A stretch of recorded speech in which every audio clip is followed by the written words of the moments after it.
La préoccupation que Dieu porte aux plus petits parmi nous, aux plus vulnérables et aux plus fragiles, n'est pas un accident de l'histoire. Ce n'est pas une technique d'approche ou d'évangélisation, mais la nature même du cœur divin.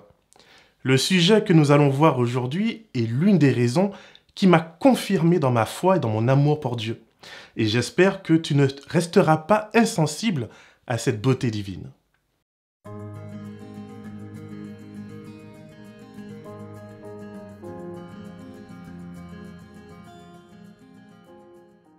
Bonjour et bienvenue pour un nouvel épisode de Croître en Christ. Ces capsules ont pour objectif de te proposer une réflexion biblique chaque semaine afin de t'interpeller, de te challenger et de t'encourager à approfondir ta foi. C'est la raison pour laquelle tu trouveras autant de questions, parfois même plus, que de réponses. Mon objectif n'est pas de t'endoctriner, mais de t'inviter à la réflexion personnelle. Cette réflexion ne doit pas aboutir à faire de toi un disciple de David, mais bien un disciple du Christ. Tu le sais comme moi, Internet et les réseaux sociaux ont beaucoup apporté à la Bible. Grâce à ces plateformes, le message biblique est accessible au plus grand nombre. Mais on y trouve également beaucoup de confusion. Croître en Christ, ce n'est pas absorber beaucoup d'informations pour jouer à l'intelligent devant ses amis. Croître en Christ, ce n'est pas jouer au spirituel en priant durant des heures. D'ailleurs, Jésus, notre Messie, nous encourage à éviter ce genre de pratique. Pour moi, croître en Christ, c'est accepter de devenir comme Jésus. C'est développer un caractère qui interpelle et qui révèle l'existence de Dieu.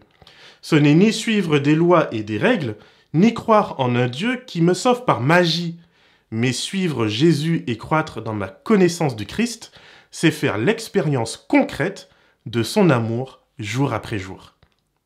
Cette réalité, c'est ce que la Bible appelle la circoncision du cœur, c'est-à-dire le fait de placer notre volonté sous la conduite du Christ, d'accepter les leçons de vie qu'il souhaite me donner et apprendre à lui faire confiance, quoi qu'il arrive. Ce qui est merveilleux, c'est que ce concept n'a pas été inventé par Paul dans le Nouveau Testament, mais il est présent dès le départ. Voici ce que dit Moïse au peuple d'Israël dans le Deutéronome, chapitre 10 et le verset 16. « Vous circoncirez donc votre cœur, et vous ne vous montrerez plus rétifs.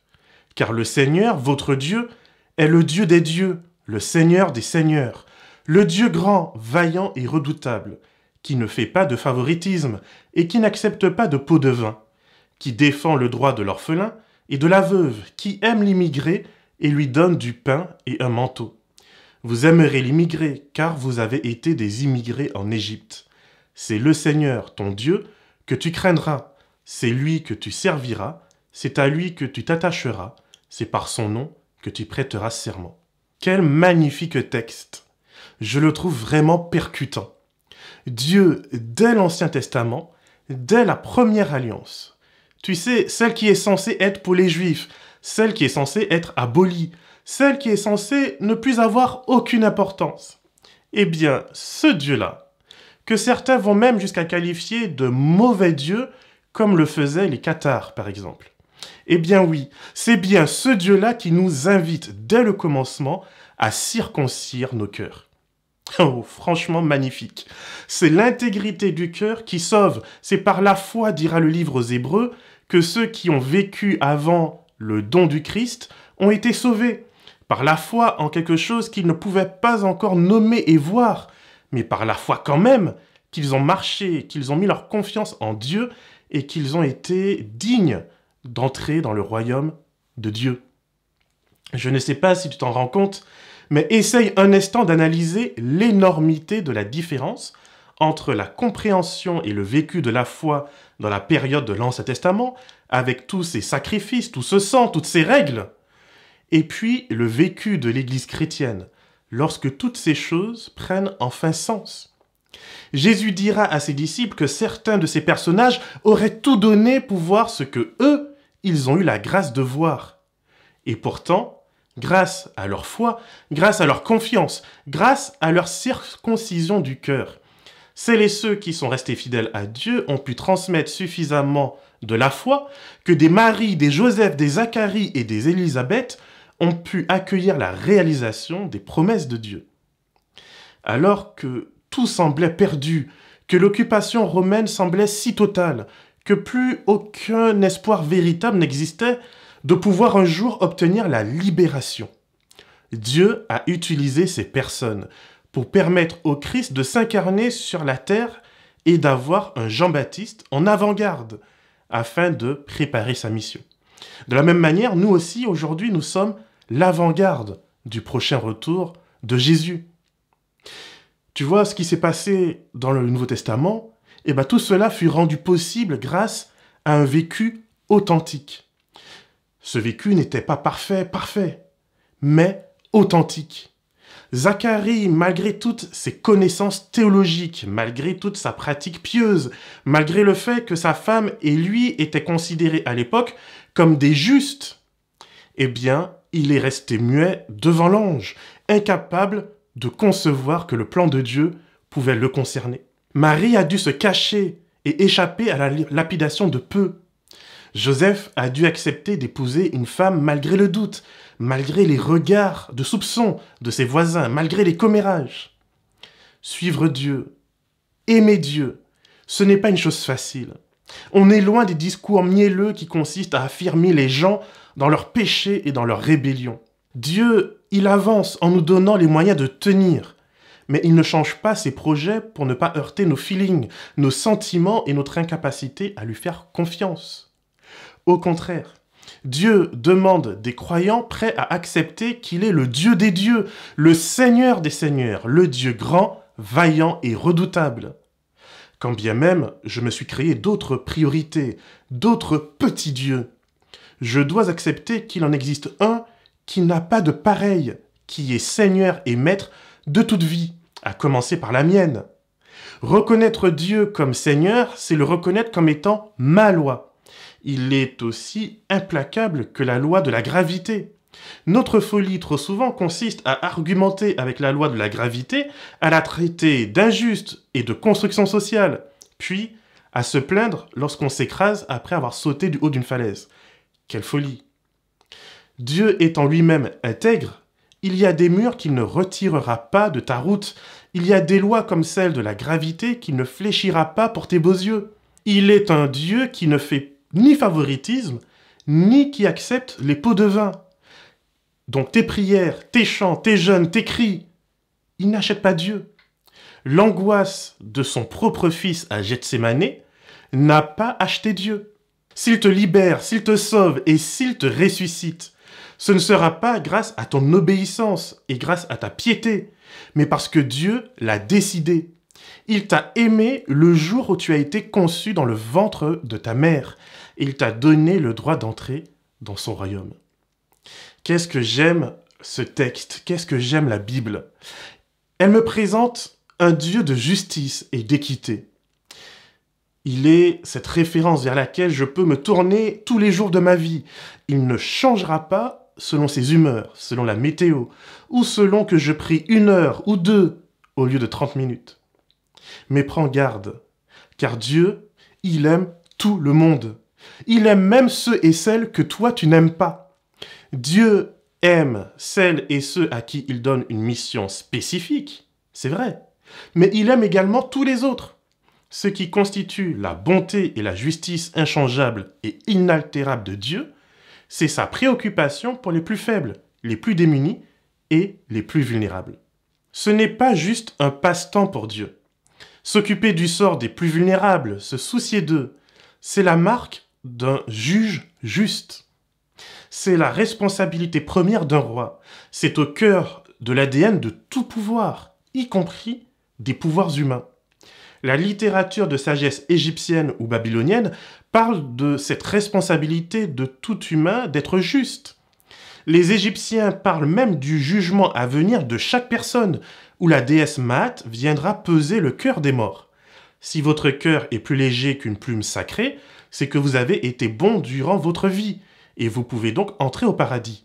Autrement, c'est que vous vous êtes mal comporté, et alors vous méritez l'enfer. La particularité des pouvoirs humains, c'est qu'on trouve toujours des excuses pour exclure son prochain du devoir divin de lui faire du bien. Je devrais te respecter et te traiter dignement, mais franchement, tu t'es regardé un peu? Tu as vu ce que tu manges? Tu as vu comment tu t'habilles? Tu as vu quel jour tu adores Dieu? Tu as vu quelle musique tu écoutes? Non, franchement, sois sérieux. Si je t'insulte et si je te manque de respect, mais c'est pour ton bien, c'est pour que tu te repentes, voyons. Dans ce livre du Deutéronome, les immigrés ne sont pas des Israélites. La plupart, ils sont issus des nations qui ont été jugées par Dieu, telles que les Égyptiens, les Hittites, les Jébusiens, les Cananéens, et plus tard même d'autres nations encore. Ces personnes ont fait le choix de suivre Yahvé, ou du moins de chercher sa protection. Ou alors, ces personnes traversent simplement le pays durant leur voyage, vu que la Palestine est un carrefour géographique.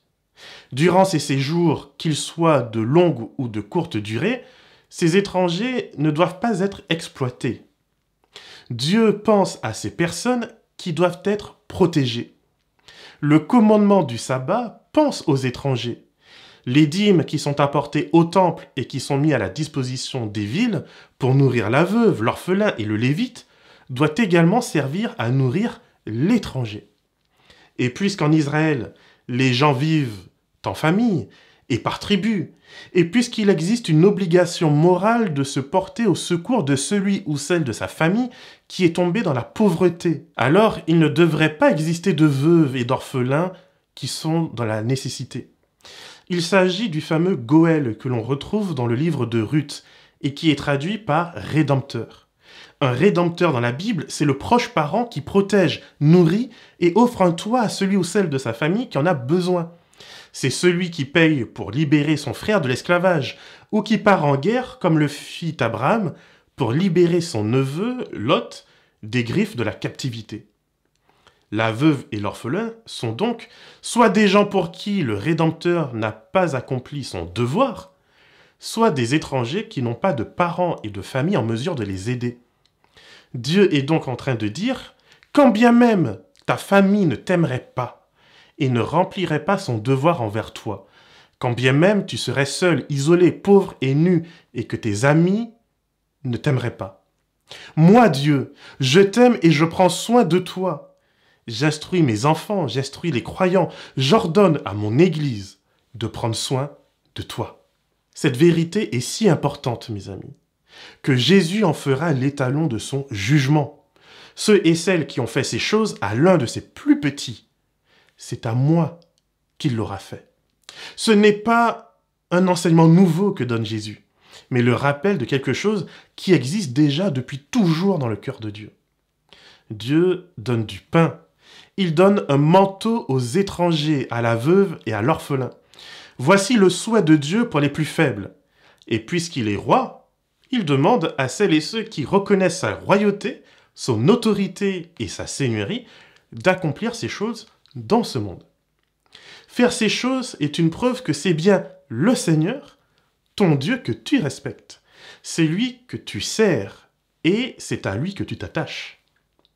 Cher ami, nous pouvons passer du temps à marmonner, nous pouvons passer du temps à chanter et croire que nous louons Dieu, que nous prions. Mais la vérité est que nous ne louons véritablement Dieu que lorsque nous accomplissons sa volonté. Nous ne nous alignons sur son cœur que quand nous cherchons à ce que sa volonté soit faite dans nos vies et sur la terre que nous foulons. Voici la véritable adoration. Voici le cœur du projet de Dieu pour chacun de nous. Et c'est parce que Dieu sait que nos cœurs sont tortueux et qu'il nous est trop facile d'être déconcentrés, qu'il nous a donné des lois, des conseils et la présence de son Saint-Esprit afin de nous maintenir éveillés sur l'essentiel. L'étranger devant ta porte, la veuve, l'orphelin, le pauvre, le malade, celui ou celle qui est en prison.